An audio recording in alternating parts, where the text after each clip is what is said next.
Olá, hoje a gente vai mergulhar num tema que, olha, tá gerando muita apreensão. O Decreto-Lei italiano número 36 de 2025. Isso mesmo. Ele propõe mudanças bem significativas nas regras de cidadania para descendentes que moram fora da Itália. Exato. E a gente recebeu aqui uma análise bem detalhada das implicações, dos possíveis desdobramentos legais disso tudo. A ideia aqui é a gente tentar entender os pontos centrais desse decreto, sabe? Tipo, essa história de retroatividade que é super controversa, Sim, bastante. a questão da urgência que um decreto-lei exige e, claro, o impacto de limitar gerações. Bom, vamos tentar desembrulhar isso. Perfeito. E olha, um ponto inicial que essa análise levanta e que é crucial é a própria natureza do decreto-lei. Ele precisa de urgência, né? Certo. E aí se questiona, qual a urgência aqui? A cidadania é regulada, nossa, há mais de século. Tem lei de 1912, a lei atual de 92, a Constituição de 48. Quer dizer, não é um assunto novo que surgiu do nada. Exatamente. Não parece ter aquela urgência que justificaria um decreto, entende? A própria forma como ele nasceu já levanta, assim, uma sobrancelha. Entendi. E no conteúdo mesmo, qual o impacto mais direto que ele traz para quem é descendente? Então, na redação original, ele basicamente cria uma espécie de perda geral da cidadania para quem nasceu fora da Itália e não é filho ou neto de um cidadão italiano nascido na Itália. Ah, tem esse detalhe do nascido na Itália. Tinha, né? A análise sugere que as emendas no parlamento podem até tirar esse nascido na Itália, mas a limitação a filhos e netos, essa parece que vai ficar na lei final, a lei de conversão. E é aqui que a coisa fica, para mim, realmente interessante. Ou complicada, né?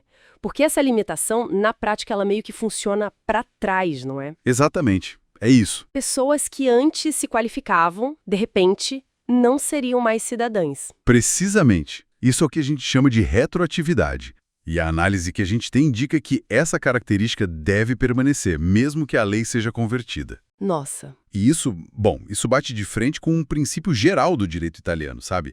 Tá lá no artigo 11 das disposições preliminares do Código Civil. Que diz o quê? Basicamente que a lei não vale senão para o futuro. Ou seja, só vale daqui para frente. Não pode voltar para mudar o passado. Então aí já tem uma possível ilegalidade clara. Uma possível ilegalidade forte, sim, apontada na análise. E como ficam as pessoas que, já tinham começado o processo? Aquelas filas enormes nos consulados, processos na justiça. Bom, o decreto tem uma salvaguarda. Ele garante que os pedidos feitos formalmente até 27 de março de 2025 vão seguir as regras antigas. Ah, menos mal para esses.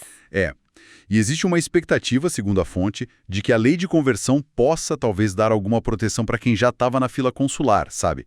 Talvez quem tinha agendamento. Mas não é certo. Não é certo, e a análise acha improvável que abra uma janela muito grande para novos pedidos na regra antiga.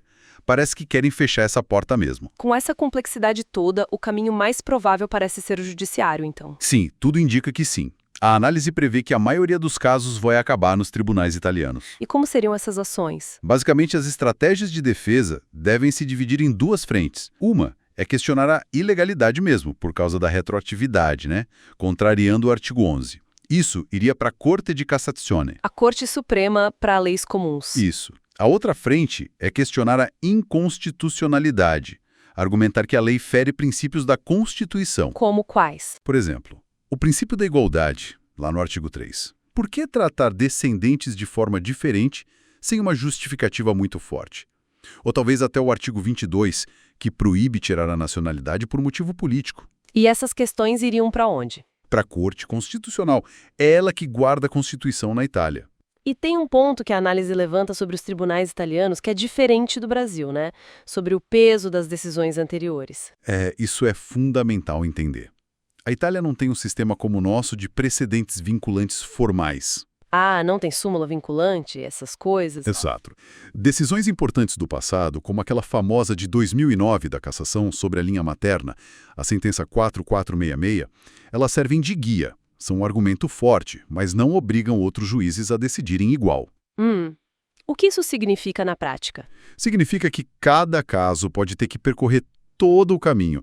Primeira instância, depois a corte dá apelo, que é a apelação, e aí sim, cassação ou constitucional. Nossa, isso pode levar anos e custar caro? Exatamente.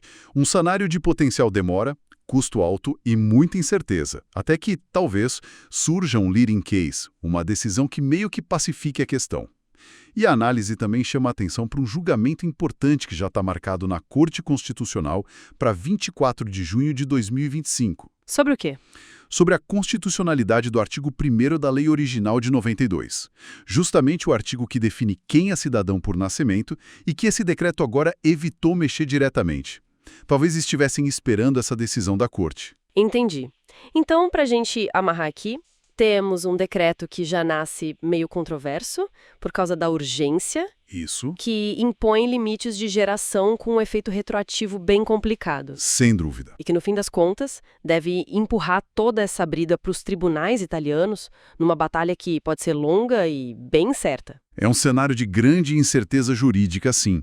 A análise sugere que, embora o parlamento italiano possa fazer a lei, a compatibilidade dela com todo o ordenamento jurídico italiano e até europeu vai ser testada. Europeu também. Sim, a fonte lembra que a Corte Europeia de Direitos Humanos já teve casos parecidos, como um da Dinamarca, sobre mudanças bruscas em regras de nacionalidade. E a falta de precedente vinculante na Itália? Só adiciona uma camada de complexidade, de imprevisibilidade. Bom, fica então uma reflexão, né, diante desses princípios todos que podem estar sendo violados, e retroatividade, igualdade, como que um país equilibra sua soberania, o seu direito de dizer quem é cidadão, com os direitos e as expectativas que foram criadas ao longo de gerações de descendentes com base em leis que valiam antes. É uma pergunta difícil. Uma questão bem delicada, sem dúvida, e que a gente vai precisar continuar acompanhando de perto.